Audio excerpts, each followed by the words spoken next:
O mel nos lembra carinho de mãe e dos avós. Um produto da natureza que faz bem para o nosso corpo. Desde os tempos remotos, o mel é usado como adoçante, energético e medicamento. Muita gente não sabe, mas além de produzir o mel, as abelhas são guardiões da biodiversidade e são fundamentais para a produção de mais de 70% dos nossos alimentos. Então, mesmo que você não seja um grande fã de mel, cuide das abelhas. Sem elas nos faltará comida e a nossa própria existência será ameaçada.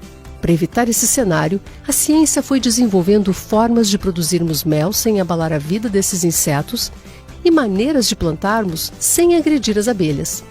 Uma produção sustentável combina conhecimento tradicional, ciência e tecnologias que nos garantem mel em casa e abelhas na natureza. Quer saber mais? Fica comigo! Você vai entender como esse alimento se conecta à natureza e vai conhecer 3 fatos que vão muito além do mel.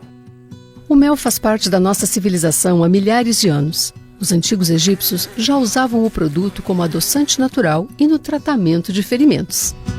Essa fórmula da natureza traz uma combinação tão preciosa que até hoje nós não conseguimos fazer uma cópia perfeita do mel. Esse produto contém cerca de 200 substâncias, incluindo aminoácidos, vitaminas, minerais, enzimas e diferentes açúcares. A concentração desses componentes pode variar dependendo das flores visitadas pelas abelhas, mas em geral, temos 70% de frutose e glicose e 30% de água e outros compostos. Por conta do seu alto valor energético, não podemos abusar na quantidade.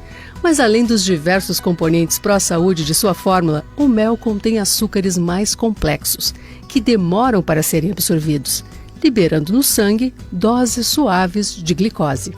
E a sua avó estava certa. O mel realmente faz bem para a saúde. Com tantos antioxidantes e atividade antimicrobiana, o mel previne contra várias doenças. E você já se perguntou como que a natureza pode nos entregar um produto tão precioso como esse?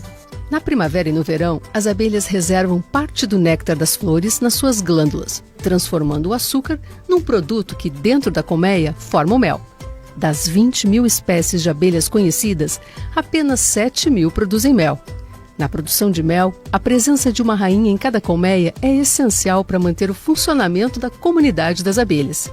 E só para você saber, a natureza das rainhas é tão diferente que, enquanto elas vivem até 5 anos, as operárias não passam de 48 dias de vida. Por isso, os produtores investem nas rainhas de melhores genéticas e tratam essas abelhas como verdadeiras rainhas.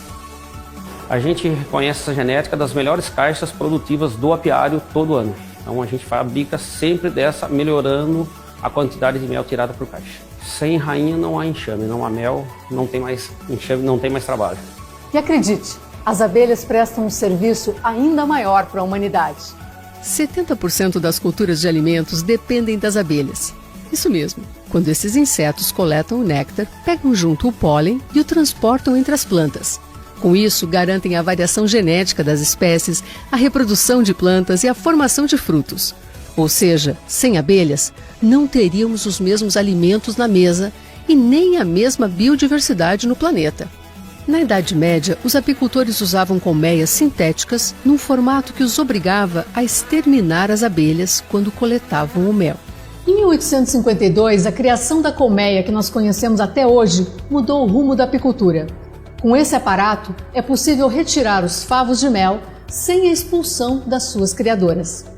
E a ciência continua levando inovação para as colmeias sintéticas. Isso mesmo, colmeias canalizadas já permitem que o mel seja coletado, causando o mínimo de estresse aos insetos. Tudo para proteger a vida das abelhas. Nas fazendas com modelo de produção de maior sustentabilidade, as colmeias de abelhas convivem muito próximas às lavouras. Isso porque, com as abelhas por perto, a produção só aumenta. E ainda que exista uma hipótese de extinção das abelhas no mundo, os dados da Organização das Nações Unidas para Alimentação e Agricultura mostram que o número de colmeias aumentou mais de 80% entre 1961 e 2017, revelando que a produção de mel só tem crescido. A produção de mel começou no Brasil em 1839, quando algumas colônias de abelhas foram trazidas de Portugal para o Rio de Janeiro.